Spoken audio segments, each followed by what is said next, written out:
오늘은 야곱과 이스라엘이라는 제목으로 같이 말씀을 나누도록 하겠습니다. 오늘 이 단어를 조금 먼저 생각하시고 오늘 야곱과 그리고 이스라엘이라는 제목으로 말씀을 확인해야겠습니다. 사람 모두에게나 숨은 상처가 있습니다. 그런데 이게 여기로 끝나서는 안 됩니다. 다 있는데 이게 감사로 바뀌어져야 됩니다. 이 말을 잘 들으셔야 됩니다. 숨은 상처가 있는데 내 상처를 감사로 바꾸어야 된다. 이 말은 아닙니다. 그래서 어디까지 가야 되느냐? 이게 그리스도가 완전히 붙잡혀지는 체질로 가야 됩니다. 단순히 그리스도를 깨닫는 게 아니라 이게 내 것, 내 체질화 돼야 됩니다. 저는 늘상 교육자 생활이 하기가 싫었습니다. 재밌으면, 되어지면, 잘 되면 하고 싶잖아요. 장사하는 분들도 보니까 아침 새벽 3, 4시부터 일어나가지고 밤늦게까지 일하시는 분들이 많더라고요. 잠 못 자고 막 그렇게 하시는 분들이 많지요. 그런데 통장 잔고에 막 그렇게 쌓여가니까 그 기분으로 하신다고 이렇게 고백을 하시더라고요. 근데 이게 저는 늘상 교육자 생활이 특히 전도사 때 목사가 돼서도 힘들었습니다. 하기가 싫으니까 맨날 마음속에 드는 생각이 딴 데 갈까? 다른 걸 할까? 지금이라도 그만둘까? 이 생각 있잖아요. 늘상 그 생각이 들었고 그런 생각을 하고 있다 보니까 제가 이제 유초등부를 많이 맡았거든요. 걔들한테 좋은 소리가 나갔겠어요. 조용히 말 안 들으면 속에서 올라오는 그 뭔가 있잖아요. 그게 이제 다스려지질 않으니까 붙잡고 가가지고 조용히 가가지고 막 이렇게 막 혼내기도 하고 막 그랬었거든요. 그래서 아이들이 저를 굉장히 무서워하는 전도사 중에 한 명 그렇게 됐었습니다. 응답이 있고 내를 통해 사람이 살아나고 그리고 좀 변화가 일어나면 괜찮을 건데 열심히 해본들 맨날 그 자리요. 조금 열심히 했다 보면 이렇게 내가 열심히 한 것만큼 어느 순간 보면 더 뒤로 가 있어. 그러니까 늘상 제자리더라고요. 그리고 조금 이렇게 해서 막 으쌰으쌰 해서 잘 된 것 같으면 그 뒤에 별로 남는 게 없고 그렇게 됐었습니다. 그러니 더 이상 막 이렇게 하기가 싫고 막 그러더라고요. 그러다가 하나님이 제게 기회를 주시는데 이게 정말로 하나님께서 나를 바꾸시려는 시간표가 있구나 그걸 깨닫게 하시더라고요. 제가 왜 그렇게 하기 싫었는가 남한테는 말을 못했는데 제 마음속에는 남한테 드러내지 못할 그런 감정 하나가 있었어요. 일단 잘하고 싶었어요. 일단 전도사를 잘하고 싶었다니까. 그리고 교육자 생활을 잘하고 싶고 전도도 저 사람이 정말 불쌍해서 영혼 불쌍해서 건지는 거 아니라 내가 일단 전도사가 됐으니까 부흥이 돼야 되잖아요. 잘 돼야 되잖아. 그러니까 일단 끌어모으고 막 하고 막 그렇게 막 애들 막 닥달하고 막 그래가지고 막 그렇게 한 거예요. 내 속에는 잘하고 싶은 그리고 잘 되고 싶은 그런 마음이 숨겨져 있었어요. 근데 그게 모든 사람이 다 가질 수 있는 거 아닙니까? 다 잘 되고 싶지 누가 못 되고 싶어. 근데 제 마음속에는 저희 집안에서 이렇게 살아왔던 게 상처가 돼 있었는가 봐요. 일단 제가 장자죠. 저 밑에 시골에서 왔죠. 그리고 이렇게 막 지금도 이렇게 막 핍박받고 있는 그런 지역이죠. 그래서 내가 여기서 잘해서 우리 집안을 세우고 우리 집안에 뭔가 큰 도움을 줘야 되겠다 이 생각이 나도 모르는 어린 순간부터 이렇게 들었나 봐요. 그래서 공부를 열심히 해야 된다, 막 성공해야 된다, 뭐 법대를 가야 된다, 뭐 공무원이 돼야 된다 그 생각 많이 듣고 자랐거든요. 근데 이게 내 속에 어느 순간 보니까 상처로 딱 자리 잡고 있었는가 봐요. 그게 나는 풀린 줄 알았는데 완전히 답이 난 줄 알았는데 해결이 된 줄 알았는데 그렇지 않더라고요. 어느 순간 보니까 내가 교육자 생활을 하면서 그 숨은 상처를 가지고 그대로 들어오잖아요. 그러니까 늘상 내 현실은 안 맞지. 내 상처 속에 뭔가 이렇게 기대감은 있지. 자꾸만 괴리가 생기잖아요. 그러니까 자꾸만 힘들어진 거야. 교육자 생활이 그 직장 생활만큼 어렵기도 하고 그리고 또 눈에 보이지 않는 것들이 많습니다. 그러니 당연히 어려울 수밖에 없었죠. 근데 하나님은 나를 그렇게 놔주시지 않더라고요. 어느 순간에 보니까 말씀으로 완전히 집중하게 만드시더라고요. 제가 그래서 사람을 변화시켜보고 그 사람이 응답받는 걸 몇 번 하나님이 체험을 하게 하셨어요. 여러분하고 만나지 못한 한 1년 동안. 그런데 제 마음속에 무슨 확신이 드냐면 하나님이 나에게 이렇게 응답하시면 되는 거구나. 사람을 살릴 수 있겠구나. 제 지금까지 교육자 생활하면서 늘 마음의 소원이 뭐냐면 혹시나 교회에 알코올 중독자나 정신문제 가진 사람이 오면 그 사람들 제가 누구보다 빠르게 그 사람 옆에 가가지고 그 사람 도와주고 그랬었어요. 변화가 안 돼. 그러면 도와준 만큼 또 이상하게 딴 데로 가 있더라고요. 제가 어느 그 일식 주방장 하시다가 알코올 중독으로 이렇게 뭔가 막 생활이 완전히 무너진 그분을 만났어요. 이분이 알코올 중독 병원에 가 계시다가 다시 이제 돌아와서 저를 만나서 이제 그 동생분이 안타깝게 저한테 연락을 하시더라고요. 좀 만나달라고, 제발 복음 좀 전해달라고. 그래가지고 그분하고 만나서 이제 성경 공부가 시작이 되고 이제 했는데, 그분도 이제 처음에 이제 알코올 중독 병원에서 나오는 사람 특징이 그래요. 이길 수 있다, 해보자 이거거든요. 그래서 전번에 이제 제가 어릴 때 이제 아버지가 복음 받고 이제 알코올 중독이 치유된 거 그거를 경험했기 때문에 난 될 줄 알았어. 그런데 만나서 실제로 해보니까 안 돼요. 어느 순간에 보니까 이분이 사라져 있네. 가서 이제 찾아서 집에를 갔더니만 와, 심각한 상태로 완전 노숙자가 돼 있더라고요. 그러고 난 다음에 또 어떤 한 청년을 만났는데 이 친구는 더해. 그 사람이 너무 술을 많이 마시면 어떻게 되는 줄 압니까? 조절이 안 됩니다, 밑에. 그래가지고 흘리고 다니는데 몰라요. 안 봐보셨죠? 그래요. 그리고 너무 많이 마시니까 집에 이렇게 가보니까 방에 술병이 한 50개 정도가 후 굴러다녀요.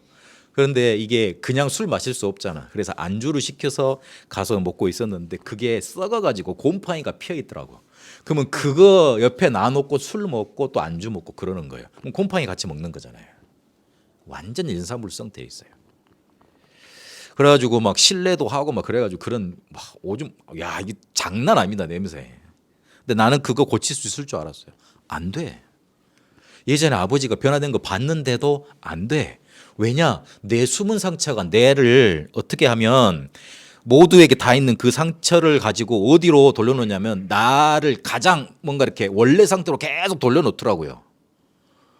그리고 어떻게 하냐면 내 신앙이 자라지를 않게 만들어요. 결국에 어떻게 하냐면 응답을 담을 수 있는 그릇이 안 생겨요. 그러니까 남을 변화시키지 못하죠. 마음은 간절해. 안타까워. 근데 사람에 대해서요. 뭔가 변화시키려면 사람을 고쳐주려면 안타까운 마음 가지고 안 되잖아요. 뭔가 힘이 있고 전략이 있어야 되고 내용이 있고 이 사람을 지속적으로 거기로 끌어줄 수 있는 뭔가 나의 든든한 배경, 힘이 나한테 갖춰져 있어야 되는 거 아닙니까? 안 돼. 그래가지고 더 하기 싫더라고요. 내 숨은 상처 이렇게 잘하고 싶은 마음이 있죠. 동기 있죠. 이 사람 해가지고 도와줄 수 있는 그런 머리로 지식 들은 거 있죠. 근데 가보니까 안 되죠. 더 낙심되죠. 더 안 되더라고요. 그래서 오늘 이 숨은 상처 그리스도 체질되도록 그래서 감사로 나오지도록 빨리 바꿔버려야 됩니다. 그렇게 언약 붙잡으셔야 됩니다. 이게 모두에게 다 있습니다. 모두에게 다 있어요. 좋은 집안 사람들은 없을 것 같죠? 그렇지 않아요. 있어요. 그 우리가 이해 못하는 상처를 가지고 있어요. 우리가 들으면은 이런 게 있거든요. 그런데 있어요. 근데 그거는 자기한테 굉장히 심각한 거예요. 근데 문제는 그거예요. 나를 원래 상태로 돌려놓는데 그 원래 상태는 어떤 상태입니까? 가장 비참하고 상처받았던 그때로 딱 돌려놓습니다. 다른 사람한테는 상처가 안 되는데 그냥 흘러 들어가는 말인데 그 말이 나한테 상처가 돼가지고 나를 그렇게 가장 비참했던 때, 가장 우울했던 때, 가장 힘들었던 때 그때로 딱 나를 돌려놔버려요. 내 마음 상태, 영적인 상태를. 그러니 그 어린이가 커서 이렇게 밥 먹고 이유식 먹고 저만 먹지 않잖아요. 이유식 먹고 고기 먹고 야채 먹고 이렇게 단단한 거 먹지 않습니까? 내 마음 속에서 누가 말을 던지면 소화를 시켜야 되는데 소화시키지 못하는 거예요. 상처받든지 아니면 튀어나가서 같이 싸우든지 이 둘 중에 하나가 돼버리는 겁니다. 신앙이 잘하지 않아요. 그러니까 어린아이 신앙이라 누가 옆에서 아이고 달래줘야 돼. 안 달래주면 안 돼. 그렇게 될 수밖에 없어요. 나쁘다는 게 아니고 잘하질 않는 거예요. 그러니 결국 어떻게 됩니까? 응답이 내 삶에 머물 수가 없는 거예요. 물을 먹고 싶어도 그릇이 있어야 떠먹지. 손 모양 가지고 그릇이라도 만들어지 떠먹을 거 아니에요. 그런데 하나님이 응답을 주고 계시잖아요. 하나님이 역사하고 계시잖아요. 그렇잖아요. 그런데 내 삶에, 내 영혼 속에, 내 마음 속에 마음의 그릇, 영적인 그릇, 그 응답의 그릇이 만들어지질 않으니까 자꾸 깨지니까 어떻게 됩니까? 응답이 담기질 않는 거예요. 그러면 내 삶은 어떻게 됩니까? 응답 없는 삶이 되는 거예요. 전혀 교회 다닐 때나 안 다닐 때나 복음 바를 때나 안 다닐 때나 같은 그런 상황이 돼버리는 겁니다. 실체를 깨달아야 됩니다. 그 숨은 상처의 실체. 그 미안하지만 그거 실체 이렇게 없거든요. 내가 속고 있는 거, 내가 상처받고 있는 거 실체가 없어요. 그 실체를 성경에서는 말하고 있습니다. 거의 다 대부분 그 상처를 가지고 내 잘못 아니면 누구 때문이라고 말하고 있습니다. 저는 제가 착하지 못하고 바르지 못하고 공부를 잘 못하고 막 이래서 엄마만 아빠만 잘 안 듣고 내가 능력이 없어서 안 되는 줄 알았어요. 그게 힘든 줄 알았어요. 그런 줄 알았다니까. 그리고 누구 때문? 우리 아버지 어머니 때문에. 어머니는 너무 불쌍하고 아버지는 나쁘고 이것 때문에 나는 우리 집안이 힘들고 내가 어려운 줄 알았어요. 아니더라고요. 속은 거더라고요. 속은 거더라니까요. 제 아버지가 술을 한참 드실 때 저희가 복음을 받았잖아요. 복음 받아놓으니까 무슨 얘기를 하냐면 혹시나 그렇게 술 먹게 하는 게 사단 마귀 귀신의 역사일 수도 있대. 나 그 처음 들어봤네. 누가 말을 해주더라고요. 그 첫 번째 그 이야기 들었죠. 두 번째 사단 마귀 귀신의 역할이면 우리가 하나님 자녀이기 때문에 예수 이름으로 결박할 수 있는 권세를 주셨대. 세 번째 그래서 기도하면 된대. 들었잖아요. 근데 내가 혹하더라고요. 아 혹시나 그럴지 모르겠다. 교회 열심히 다니시는 신자였거든요. 전부 다 우리 교회 기독교인이었거든요. 그래서 뭐 사단마귀 귀신은 우리하고 연관이 없는 줄 알았어요. 그래서 들어오시기 전에 항상 예령을 거세요. 여러분 해보셨는지 모르겠지만 1시간 전에 예령을 거셔. 내 지금 간다. 전화를 딱 하셔. 그날따라 술을 다음 그 전날보다 한 두세 배 더 마시신 것 같더라고. 그래서 바짝 긴장을 하고 있었죠. 이제 새벽 3시까지 우리 이제 그렇다. 그리고 그 고등학교 때 무슨 기억이 있냐면 저희 집이 이제 아파트 이제였는데 아버지가 하도 막 그러시면 아버지 막 손을 팍 뿌리치고 나와갖고 계단으로 팍 뛰어올라가. 그러면 아파트 제일 위에 보면 그 아파트 고치는 그런 공간이 있죠.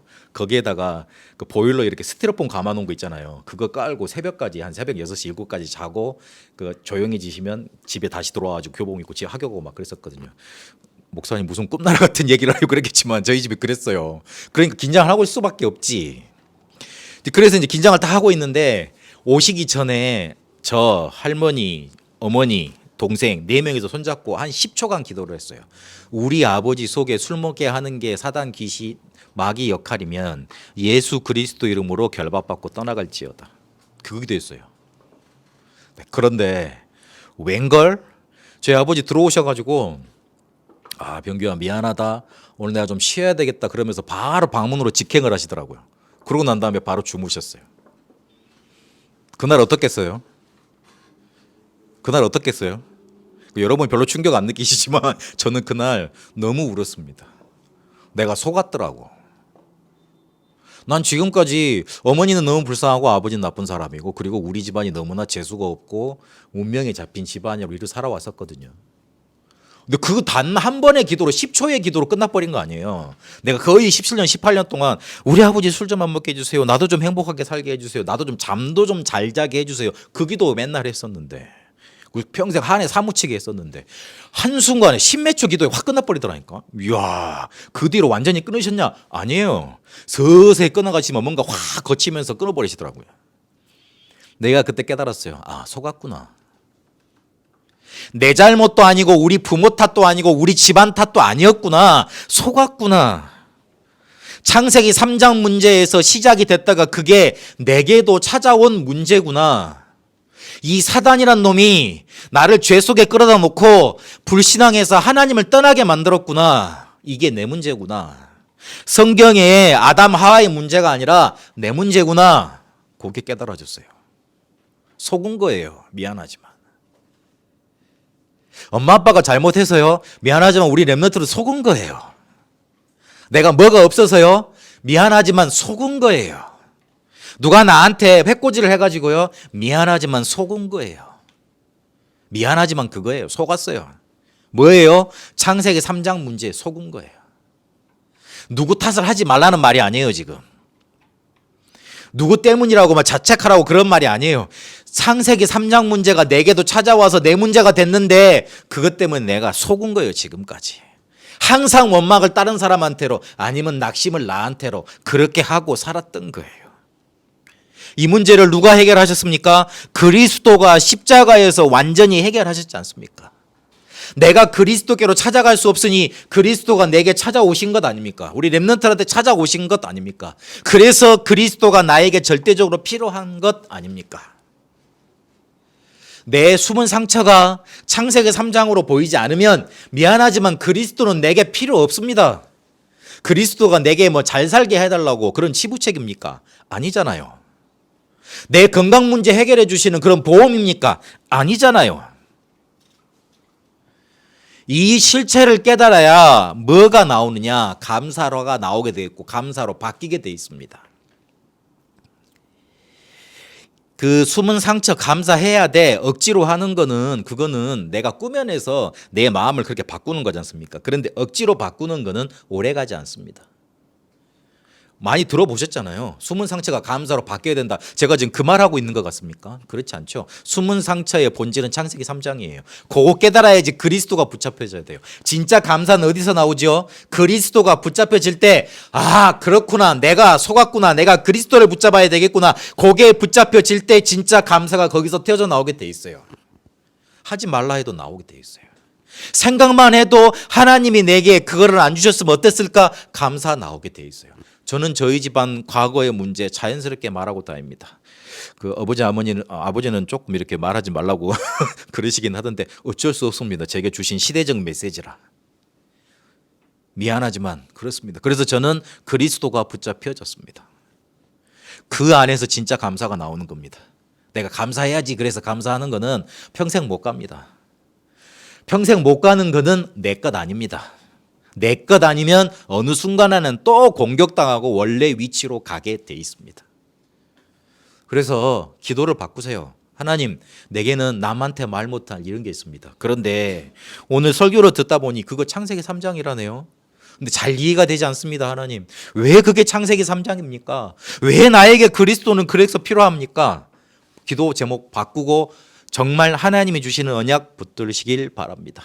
하나님은 그렇게 여러분이 되기를 원하십니다. 문제는 오늘 야곱이 그리고 또 에서가 숨은 상처를 가지고 있었습니다.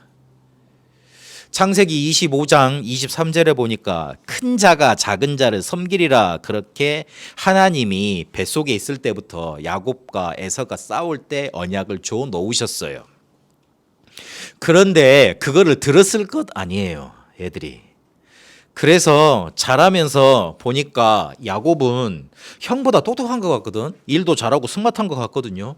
가정을 경영하기에 이 아브라함 가문에서 나왔던 그 축복을 경영하기에 나중에 차기 족장은 자기가 되면 될 것 같아. 꼼꼼하고 그러니까 성격이 MBTI T였나 봐. 그래가지고 꼼꼼하고 그래가지고 T가 아니고 J인가? 어쨌든 그랬나 봐요. 계획하기 좋고 막 그랬었는가 봐요. 그래가지고 꼼꼼히 생각하고 뭐 계획하고 그 실행하고 그런 역할이었는가 봐요. 그걸 잘했었는가 봐. 그래 암만 생각해도 저렇게 막 일진같이 돌아다니는 형보다는 내가 잘할 것 같아. 뭐 남성답기는 했지 뭐 일하는 거 보면 맨날 털털 흘리고 막 돌아다니고 그러거든. 그래서 내가 이 가문을 이어받으면 잘할 것 같은데 단지 몇 분 늦게 태어났다는 그 이유 하나로 자기는 둘째라는 그 이유 하나로 모든 축복을 저 믿지 못할 저 뭔가 이렇게 맨날 흘리고 다니는 형한테 다 줘야 되고 나는 조금만 받아야 되나 이 상처가 있었던 거예요. 그래도 결국은 장자권 이렇게 속여가지고 뺏어서 자기 축복을 받지 않습니까? 아버지 돌아가시기 전에 이게 축복하려고 그러니까 그 여기 뭐에다가 양털 입히고 엄마하고 협작해가지고 양털 입히고 아빠한테 가가지고 이렇게 막 머리 쓰다듬고 축복받고 그렇게 하지 않습니까? 그렇게 합니다. 근데 그거는 깊이 돌아가 보면 나는 축복을 받고 싶은데 나는 태생적으로 받을 수 없는 그런 큰 상처가 있었던 거예요. 반대로 에서는 그럼 상처가 없었습니까? 에서는 막 활동적이니까 상처가 없었을 것 같습니까? 그렇지 않죠. 에서가 뭘 이렇게 사람을 데리고 들어오면 이사가고 그 리브가 마음에 들지를 않았어.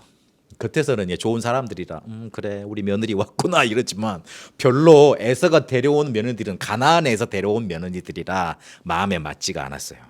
그러니까 늘 그거를 보면서 에서도 눈치가 있지. 왜 나는 데리고 가면은 저렇게 사랑을 못 받지?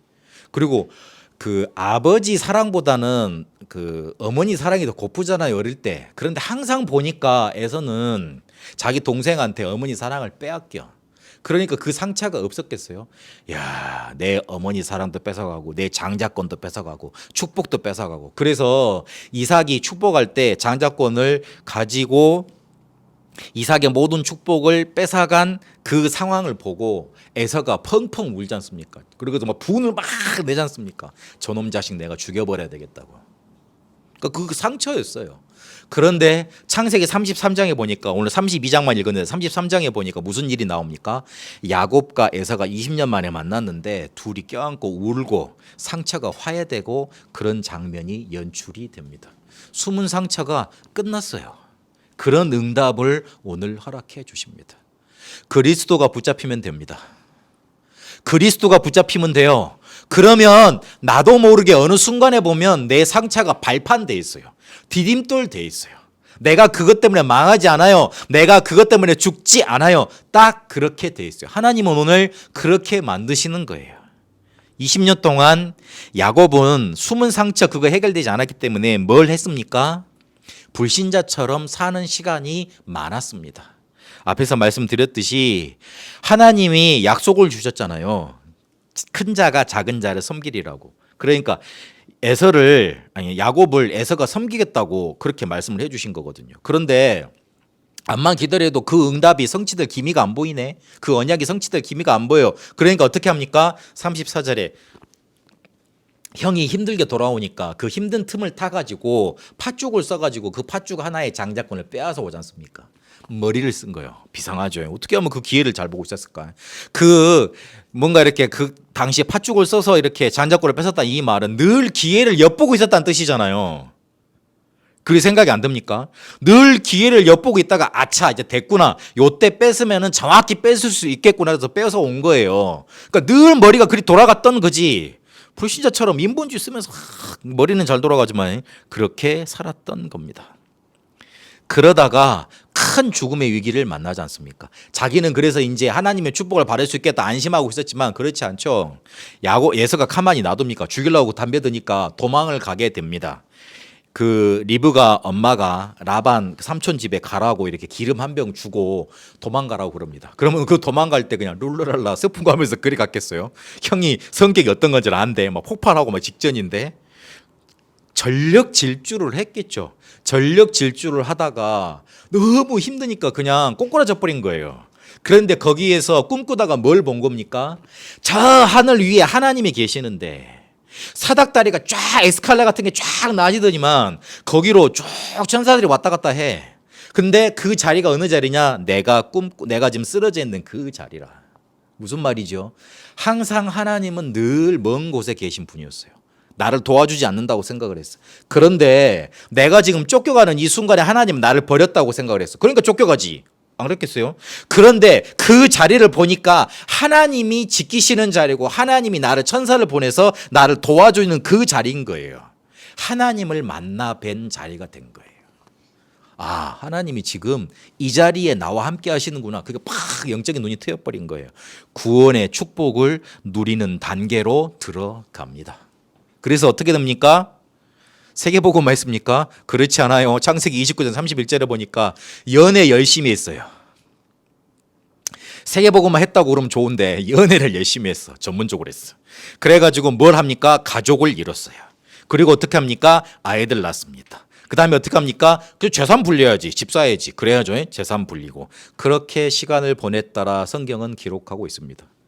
성경이 야곱의 그 인생 20년을 요약해서 뭘로 보여주느냐? 잘 먹고 잘 사는데 갈등이 많고 문제가 많았다라 그렇게 보여줍니다.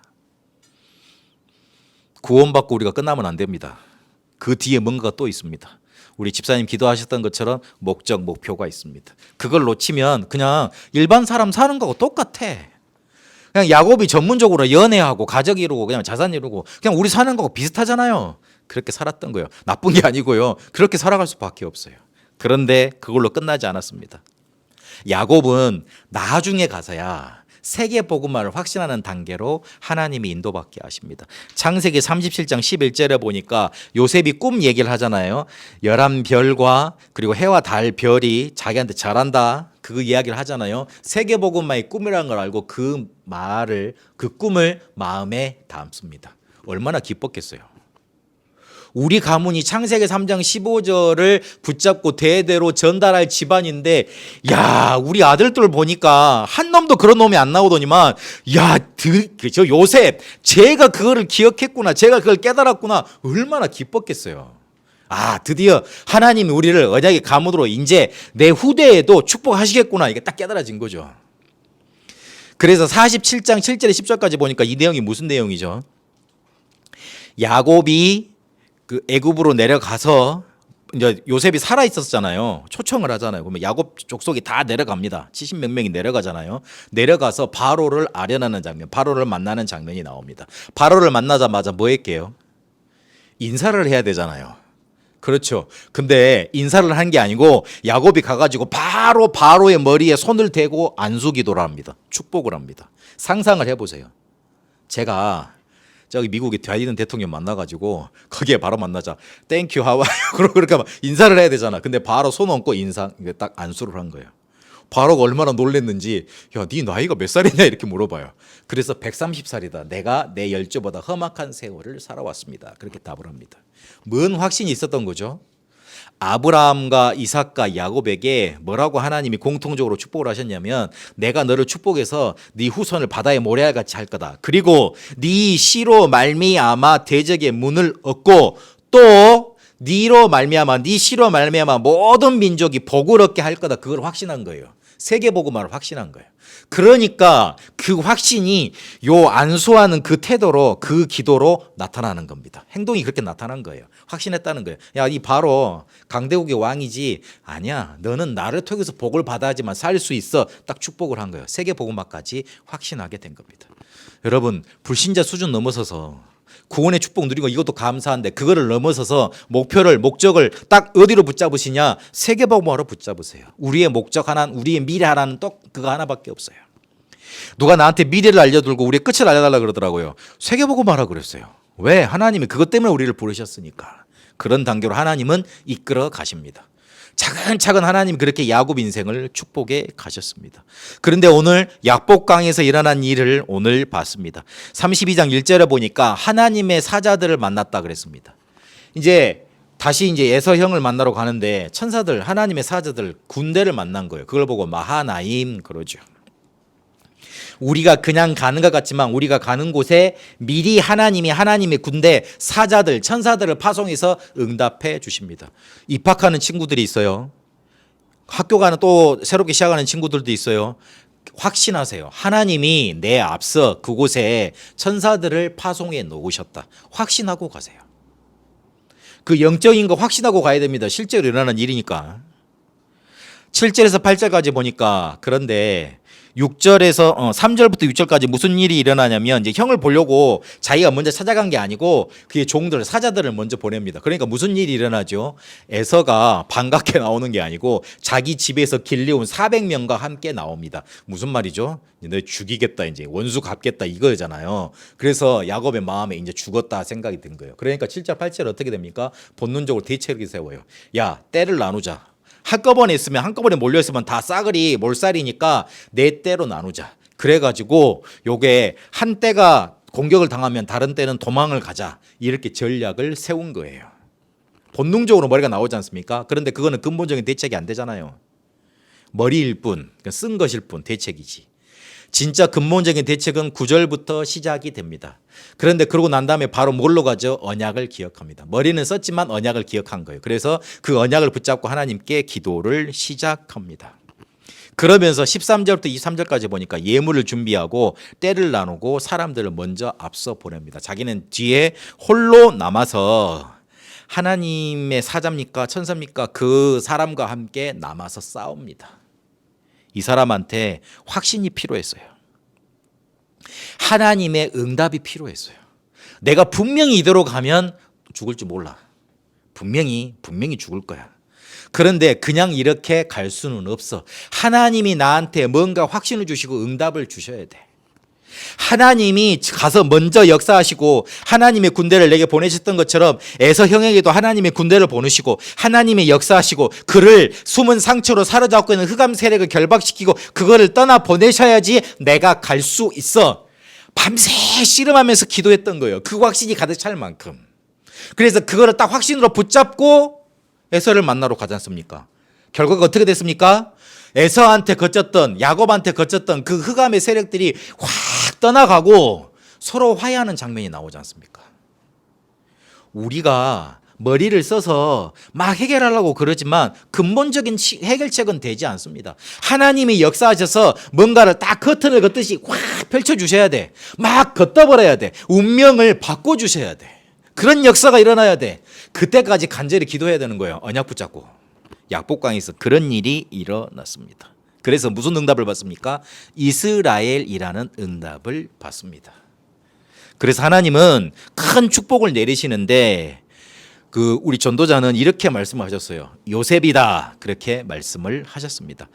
그런데 저는 하나 더 깨달아졌습니다. 아니다. 요셉만이 큰 축복이 아니다. 이스라엘 12아들이라는 이 사람들 자체가 바로 큰 축복이다. 이렇게 깨달아졌습니다. 우리는 요셉만 얘기 들었으니까 요셉이 대단했잖아요. 총리가 됐잖아요. 큰 성공을 했잖아요. 그러니까 큰 축복 아니에요. 그렇죠. 우리 자녀들 중에 큰 성공을 하면 그 자녀 때문에 그래 하나님 축복하셨구나 이렇게 생각을 하죠. 그러면 반대로 그렇게 못한 아들은 그럼 버려야 됩니까? 그런 애들은 응답 못 받았고 공부 못하고 집에서 막 이렇게 막 백수같이 사는 애들은 버려야 됩니까? 그래야 됩니까? 아니죠. 그것도란다. 그게 가장 큰 축복입니다. 왜 그렇습니까? 한번 이야기를 잘 들어보세요. 요셉도 큰 축복이었지만 이스라엘의 12아들을 하나님은 12지파와 70장로를 만들게 하셨고 그 뒤에 12사도와 70인으로 축복을 하셔서 세계복음화의 시스템을 만들었습니다. 그래서 이스라엘 그 12아들이 야곱의 12아들이 가장 큰 축복이 됐습니다. 이스라엘 12아들 야곱의 12아들 중에는 아버지한테 범죄한 사람도 있어요. 분명히 있어요. 그리고 살인하는 살인자들도 있었어요. 언약을 핑계로. 그렇죠. 그리고 좀 이렇게 이름도 듣도 못한 그런 아들들도 있었어요. 그리고 조금 미안하지만 인간적으로 저 사람 좀 부족하다 그런 싶은 사람들도 있었어요. 그런데 하나님은 그 모두를 축복하셔서 세계복음화의 시스템으로 만들어 가셨습니다. 그렇게 만드셨습니다. 이스라엘의 12지파가 없으면 그 민족이 안 만들어지고 나라가 안 만들어지잖아요. 근데 그 이스라엘 민족이란 나라가 안 만들어졌으면 복음이라는 게 지금까지 우리에게 전달되지 않았을 거 아닙니까? 하나님은 야곱이 보기에 이스라엘 보기에 조금 이렇게 뭔가 이렇게 좀 뭔가 걱정이 된다 그런 싶은 나를 또 축복을 하셔서 세계복음화의 시스템을 만들 큰 기둥들을 하나씩 세워 가신 거예요. 잘 생각을 해보세요. 하나님이 나를 세계복음화 때문에 부르신 겁니다. 아니 목사님 저는요 지금 상황이 아주 비참한데요. 아무 응답도 없는데요. 아무것도 지금 못하고 있는데요. 아닙니다. 하나님은 나를 그렇게 부르지 않았습니다. 세계복음화 때문에 나를 불러 놓으셨습니다. 그걸 확신해야 됩니다. 야곱의 12아들들 별로 내세울 것도 없고 요셉 하나만 제대로 성공했는데 그렇지 않습니다. 그 모든 12아들을 하나님은 축복하시고 세우셔서 세계복음화의 큰 기둥으로 만들어 놓으셨습니다. 하나님은 그렇게 나를 부르신 거예요. 그래서 그걸 붙잡아야 돼요. 왜 세계복음화를 그렇게 계속 강조합니까? 내 현실하고는 멀지 않습니까? 난 이렇게 좀 밥 잘 먹어주고 돈 잘 벌려고 조금 편안하고 애들 말 잘 들으면 그러고 괜찮은 사람이거든요. 그렇게 생각할 수 있지 않습니까? 그렇지 않습니다. 세계복음화 이게 강조가 안 되면 어느 순간에 보면 나를 잊어먹습니다. 내가 누군지 까먹습니다. 그러면 또 방황하게 되어 있습니다. 그러면 또 숨은 상처에 걸려서 또 원제자리 원상태로 가버립니다. 그래서 계속 강조하는 거예요. 내 현실하고 안 맞는 얘기지만 꿈 같은 얘기지만 안 그러면 나를 잊어먹어요. 내가 세계 복음화 때문에 부름을 받았는데 자꾸 현실에 파묻혀서 현실의 문제 속에 파묻혀버리는 거. 그래서 자꾸 내 원래 나라는 건 잊어버리고 자꾸 뭔가 이렇게 가지도 않아야 될 안 가도 될 원래 상태로 가버린다니까요. 오늘 그래서 야복 강에서 하나님은 숨은 상처를 치유하는 응답을 허락해 주셨습니다. 이스라엘의 응답을 확신하게 하셔서. 그리고 그 뒤에 그의 아들들로 세계복음화의 시스템을 만들어 가십니다. 하나님이 그렇게 우리를 세계복음화에 사용하시려고 부르셨습니다. 확신해야 됩니다. 특히 우리 렘넌트는 더 확인해야 돼요. 그래서 결론으로 3응답을 24 속에 찾으면서 요거를 확인을 하세요. 우리의 숨은 상처를 어떻게 감사로 바꿉니까? 어떻게 하면 내가 그 체질을, 숨은 상처의 체질을, 상처받은 체질을 그리스도의 체질로 바꿀 수 있겠습니까? 24 기도하면서 그 속에서 3가지 응답을 찾아가세요. 그러려면 첫 번째 뭐가 필요하냐? 결단부터 하셔야 되고 정확한 언약을 붙잡아야 됩니다. 진짜 하겠다고 마음을 먹어야지 그때부터 응답이 시작됩니다. 내가 가짜로 마음 먹으면 응답이 시작이 안 됩니다. 그리고 진짜 하겠다는 마음 먹었어도 방향이 틀리면 안 돼요. 하나님과 방향이 맞아야 돼요. 그래서 정확한 언약을 붙잡으라는 겁니다. 중직자들은 내가 왜 이 다음 교회에 와 있는가? 우리 장년분들은 왜 내가 유병규 목사라는 사람을 만나게 하나님이 인도를 하셨나? 그거를 붙잡아야 됩니다. 그리고 지금 이 교회에 가장 필요한 게 뭔가? 그걸 붙잡고 24 속으로 들어가셔야 됩니다. 그러면 하나님과 맞습니다. 우리 렘넌트들은 영적인 서밋이 먼저 되어서 그 힘 가지고 기능 문화 서밋 공부하겠다. 그걸 붙잡아야 됩니다. 내가 그 증인 되겠다. 공부 잘한 사람 많아요. 잘난 사람 많다니까. 그 증인 되지 말고 영적인 힘 그거 먼저 얻어가지고 나는 공부를 하겠다. 그 증인 되겠다. 딱 붙잡으세요. 이번에 청년 수련회 메시지 나왔습니다. 금토일 시대의 3가지 뜰 주역 그로 내가 말씀 기도 전도 운동으로 교회를 변화시키겠다. 딱 요거를 붙잡아야 돼요. 그러니까 쉽게 말해서 실제로 변화시키는 주역 응답을 받겠다. 요거를 우리 청년분들은 청년 많습니다만 붙잡아야 됩니다. 하나님은 우리에게 3가지 집중을 통해 7망대를 우리 안에 세워 가실 겁니다. 그리고 3가지 응답을 찾아야지만 우리에게 하나님의 여정, 7 여정이 시작이 됩니다. 이러면 3가지 세팅 우리 안에 세워져서 7 이정표를 찾을 수 있습니다. 근데 오늘 3가지 응답이라 그랬잖아요. 3가지 응답은 뭘로 시작이 되느냐? 문제, 갈등, 위기로 시작이 됩니다. 문제, 갈등, 위기는 늘 있고 항상 있고 또 찾아오고 반복이 됩니다. 이거를 하나님이 스트레스 받고 갈등 때문에 흔들리고 위기 왔다고 주저앉으라고 주신 게 아닙니다. 문제에는 답이 있고요. 갈등 속에는 갱신할 수 있는 게 있고 갱신할 거리가 있고 그리고 위기는 곧 기회입니다. 그래서 기도로 이거를 찾아내라고 말하는 겁니다. 한 가지 높아심에 의해서 만약에 3응답 요거를 늘 찾아내지 못하면 어떻게 되느냐? 미안하지만 내 수준으로 살게 돼 있습니다. 그럼 그건 불신자 아닙니까? 내 수준으로 사는 거. 그리고 간신히 예배 때 받은 거 그리고 예배 한번 드렸다 요거에 만족하며 그거에 위안 받으며 살 수밖에 없습니다. 그거는 종교인 수준 못 벗어나는 겁니다. 종교인 수준하고 구원은 받았지만 종교인 수준하고 똑같은 겁니다. 그리고 실제로 내 삶을 변화시키고 사람이 찾아오면 살려주는 응답 요거는 불가능합니다. 하나님은 우리를 세계복음화 때문에 불러놓으셨는데 그거는 꿈에도 생각 못하게 돼 있습니다. 그래서 우리가 기도 안 되면 예배 말고 다른 걸 제가 말씀드리는 거예요. 현실 속에서 이 3가지 응답을 찾는 24 기도 요거를 우리가 못 누리고 있으면 불신자 종교인 수준밖에 안 되는 거예요. 그러니까 응답 하나도 못 받아요. 예배 때 오면 만족은 돼요. 영적인 해방감은 있어요. 괜찮아요. 그러나 늘 그 자리입니다. 근데 하나님 우리를 그렇게 부르지 않으셨잖아요. 세계복음화 때문에 부르셨잖아요. 그렇잖아요. 그래서 기도 속에 3응답을 찾아가는 응답 있게 되시길 바랍니다. 하나님은 우리의 숨은 상처 그대로 놔두지 않기를 원하십니다. 창세기 3장이라는 걸 깨닫고 그리스도를 붙잡고 진정한 감사로 바뀌어지기를 축복하십니다. 그래서 오늘 야곱과 에서가 숨은 상처를 해결하는 응답을 받았던 것처럼 실제로 이스라엘의 12지파를 12아들을 12지파로 축복하셔서 세계복음화 이루셨던 것처럼 그런 응답 속에 있게 되시길 바랍니다. 살아계신 하나님 감사합니다. 우리 성도님들 우리 렘넌트들을 그리스도 붙잡을 수 있도록 인도하시니 감사드립니다. 숨은 상처에 속지 않고 그리스도를 붙잡고 실제로 체질되어지는 응답 허락하여 주옵소서. 그래서 세계복음화 때문에 나를 부르셨다는 것, 그리고 우리 교회에 부르셨다는 것 확신하고 삶 응답으로 언약의 여정 가게 하여 주옵소서. 살아계신 우리 주 예수 그리스도 이름으로 기도합니다. 아멘.